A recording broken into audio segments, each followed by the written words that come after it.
OSCR's strength with one of these kind of unthinkable incidents that are becoming prevalent is really in the preparation and coordination phases. Unfortunately, once the incident starts, there's really no camera that's going to help you end it. But having knowledge, having kind of a virtual mental tour of buildings that are within your jurisdiction allows you as a responding officer to be better prepared to enter that building. Depending on the area you're in, if you're in a small town, you probably know every building, you know most of the merchants in town.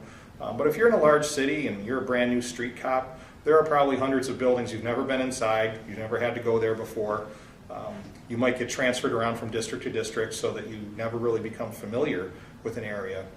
And OSCR allows you to become familiar with that without having to actually hop in the car and drive all over the place. You could, if you have all these images available to you, you could take virtual tours of every building that your department chooses to map in your downtime during your shift. So you can kind of become mentally prepared for what the interior of that building looks like, what the exterior exits are like, what the layout of the parking lot is like.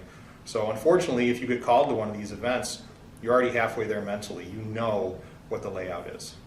And then, like we talked about before, once the incident occurs, command staff is much more able to coordinate a response by pulling up imagery, knowing, for example, how many entrances and exits there are out of a parking lot, how many sides of a building have doors, where might be a good place to stage personnel before they go in because there's natural cover there or there's shielding of some sort where you can kind of stack resources before you enter. It kind of gives not real-time intel, but as close to real-time intel, figures, as close to real-time intel as you can get without being able to gather real-time intel.